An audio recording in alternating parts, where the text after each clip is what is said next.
Welcome to my YouTube channel. আমরা প্রতিদিন ঘুমাই, কিন্তু আমাদের সেই ঘুম যদি ইবাদতে রূপ নেয়, যদি তা আমাদের জন্য জান্নাতের পথে পরিণত হয়, তাহলে কেমন হয়? ঠিক এই শিক্ষা আমাদের দিয়েছেন আমাদের প্রিয় নবী হযরত মুহাম্মদ সাল্লাল্লাহু আলাইহি সাল্লাম।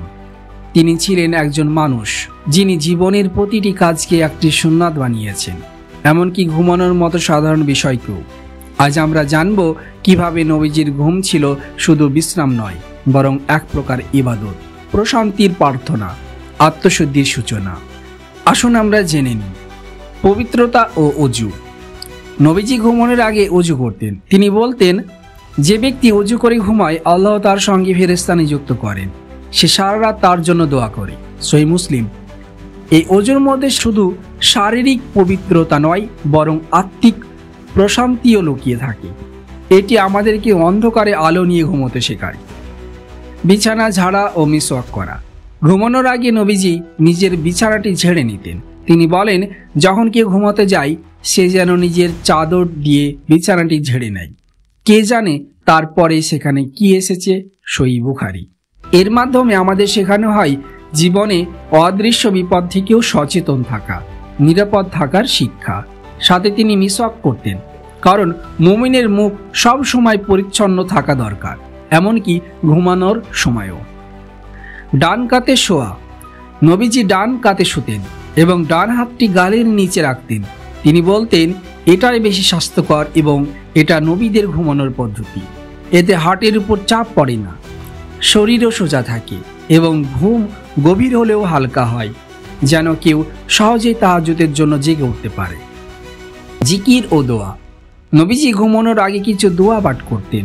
তার অন্যতম পছন্দ ছিল এই দোয়া, আল্লাহুম্মা বিসমিকা আমুতু ওয়া আহিয়া, অর্থাৎ, হে আল্লাহ, আমি তোমার নামে মৃত্যুবরণ করি ও জীবিত হই। সহিহ বুখারী। এমন একটি দোয়া যা আমাদের মনে করিয়ে দেয় ঘুম হলো মৃত্যুর মতো, আর জাগা হলো সেই পুনর্জন্ম। তাই আমরা যেন প্রতি রাতেই তওবা ও জিকির করে ঘুমাই। তিনি আরও পড়তেন আয়াতুল কুরসি। এটি পাঠ করলে ফেরেশতা রাত্রিব্যাপী পাহারা দেন। সহিহ বুখারী।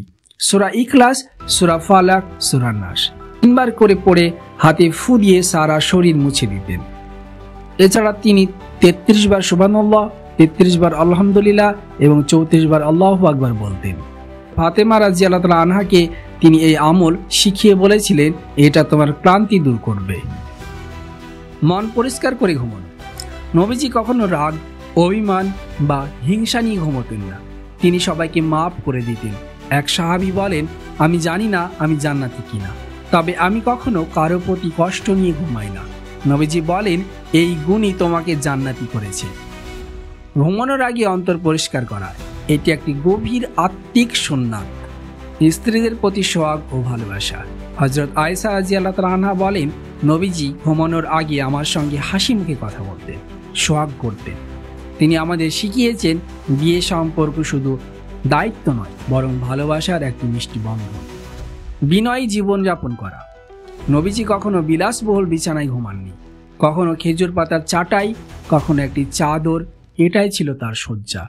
একবার সাহাবারা বলেন, ইয়া রাসূলুল্লাহ, রোম ও পারস্যের বাদশাহেরা তো সোনার বিছানায় ঘুমায়। তিনি বলেন, আমার আর দুনিয়ার সম্পর্ক কি? আমি তো একজন পথিক যে একটু বিশ্রাম নিচ্ছে, তারপর আবার পথ চলবে। তিরমিজি। নবীজির ঘুম ছিল পরিকল্পিত, ইবাদতময় এবং প্রশান্তিতেও পরিপূর্ণ। তিনি শুধু নিজে পালন করতেন না, আমাদেরও শিখিয়েছেন। আজ আমরা যদি সেই সুন্নাতগুলো বাস্তবায়ন করি, তাহলে ঘুম আমাদের ইবাদতের অংশ হবে, পাপ থেকে দূর রাখবে, আমাদের হৃদয় আল্লাহর স্মরণে প্রশান্ত হয়ে উঠবে। ঘুমের সময় আল্লাহর কাছে ফিরে যাওয়ার প্রস্তুতি নেওয়ার নামই রাসূলুল্লাহ সাল্লাল্লাহু আলাইহি সাল্লামের ঘুম। আজ থেকে আমরা চেষ্টা করব নবীজি যেভাবে ঘুমোতেন, যে নিয়ম মেনে চলতেন, সেই হিসাবে। আসসালামু আলাইকুম ওয়া রাহমাতুল্লাহ।